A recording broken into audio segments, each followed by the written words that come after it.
really focused on getting something done, you'll get the influence and authority and power you need to get that done.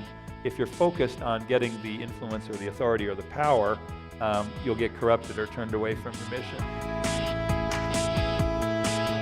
When we launched the Leadership Project some 2 years ago, we did so with the intention of inviting members of the Wake Forest community and beyond to learn from notable leaders.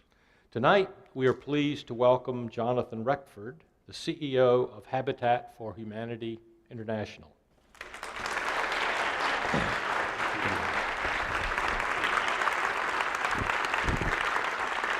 I think we have to be careful not to demonize business. I'm actually a giant fan of business. The question is, business to what end and how are they operated? I think that business can be a noble calling, and actually there's nothing more empowering to someone than giving them a decent paying job that allows them to take care of their family.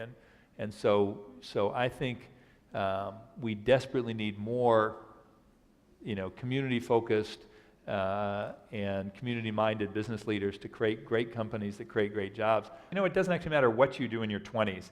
It may have nothing to do with your long-term vocation. The key is to view your whole next decade after college as continuing education and gain as much experience as you possibly can. Well, what I thought was pretty interesting is how he got to where he was. It shows that in life you really don't know what path you're going to take, because he worked at Goldman Sachs and now he's, in a nonprofit company as the CEO. The best definition of calling for me is from Frederick Buechner, who I think is a wonderful writer. And he said, your calling is where the deep gladness of your heart meets the world's great need. We're all students and we're all trying to find our passion, and we're all here to learn, and it's definitely something that I'm going to take with me. I think all of us have to decide, what are those short list of principles that I'm gonna really try to orient my life around, and that those are going to be unwavering.